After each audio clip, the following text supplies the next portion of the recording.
আসসালামু আলাইকুম প্রিয় দর্শক, আবারও আসলাম আপনাদের সম্মুখে নতুন একটি ভিডিও নিয়ে। যদি আমার এই ভিডিওটি ভালো লাগে অবশ্যই সাবস্ক্রাইব করবেন। আজকের বিষয়টি হচ্ছে একটি ফকির আর একটি কুকুরের ঘটনা।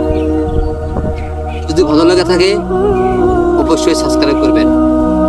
ঘটনাটি হচ্ছে, একদিন একটি ফকির রাস্তা দিয়ে যাচ্ছে, পিছন থেকে একটি কুকুর ঘেউ ঘেউ করছে। তখন ফকিরটি বলছে, হে কুকুর, তোমার তিনটা অভ্যেস আমি তামান খারাপ পাই। তখন কুকুরটি বলছে, কি তিনটা অভ্যাস? তখন ফকিরটি বলছে যে, এক নম্বরে তুমি ফকিরকে দেখলে তুমি ঘেউ ঘেউ করো। 2 নম্বরে তুমি কি করো না, জমিনে পেশাব করো না, তুমি কি করো, মানুষের ঘরের বেড়াই পেশাব করিয়া দাও। তুমি মানুষের যে ঘর বানায় সে ঘরে ফিরে তুমি পেশাব করে দাও। 3 নম্বর হচ্ছে, তুমি রাত্রে ঘুম পাড়া বাদ দিয়ে তুমি ঘেউ ঘেউ করো, ফুগো। তখন কুকুরটি বলছে যে, হে পীর, হে ফকির, তাহলে শোনো, আমি কেন রাত্রের বেলা ঘেউ ঘেউ করি এবং মানুষের ওয়ালে পেশাব করে দেই, মানুষের পিড়ায় পেশাব করে দেই, আর আমি ফকির দিলে কেন ঘেউ ঘেউ করি? তো 1 নম্বর হচ্ছে যে, আমি ফকির দিলে ঘেউ ঘেউ এই জন্য করি যে সবচেয়ে নির্দিষ্ট কাজটা ভিক্ষা করা, সেজন্য আমি ফকিরকে দেখে ঘেউ ঘেউ করি। কারণ তারা আল্লাহর কাছে চায় না, তারা চায় মানুষের কাছে। এই জন্য আমি ফকিরকে দেখলে ঘেউ ঘেউ করি।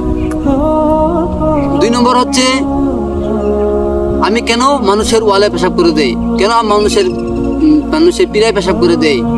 এই জন্য আমি করি যে জমিনে আমি পেশাব করি না, যে জমিন দিয়ে কোনো আল্লাহর বান্দা যায়, আল্লাহর বান্দা জমিনে কি করবেন, সিজদা করবেন। সেই জন্য আমি কি করি না, জমিনে পেশাব করি না, আমি মানুষের ওয়ালে পেশাব করে দেই। 3 নম্বর হচ্ছে যে, আমি রাতের বেলা কেন ঘেউ ঘেউ করি? এটি হচ্ছে, মানুষ সারা দিন কাজের ফাঁকে ফাঁকে কি করে, অনেক গুনাহ করে। রাত্রে মানুষ গুনাহ কাটানোর জন্য আস্তাগফার পড়তে হয়, আস্তাগফার না পড়ে দিনারা কি করে, ঘুমিয়ে পড়ে, সারা রাত ঘুমিয়ে পড়ে, ইবাদতের দিকে লক্ষ্য করে না। তাই আমি সারা রাত ঘেউ করি, যাতে মানুষ আমার ঘেউ ঘেউ শুনে উঠে কি করে, তারা তাহাজ্জুদ পড়ে এবং আস্তাগফার পড়ে এবং আল্লাহর কাছে দুহাত তুলে দোয়া করে।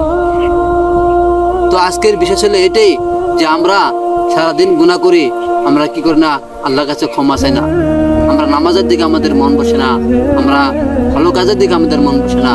তো আমি আজকে এই ভিডিও দ্বারা এটাই বলতে চাচ্ছি যে, আপনারা কি করেন, সমস্ত কাম বাদ দিয়ে সমস্ত কাজের ফাঁকে ফাঁকে কি করেন, আল্লাহ তাআলার ইবাদত করেন, আল্লাহ তাআলার বন্দেগী করেন।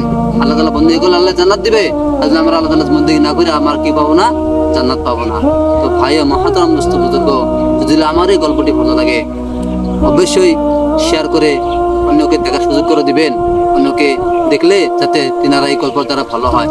তো যদি ভালো লাগে আমাকে অবশ্যই সাবস্ক্রাইব করবেন এবং আমাকে পাশে রাখবেন। আসসালামু আলাইকুম ওয়া রাহমাতুল্লাহি ওয়া বারাকাতুহু।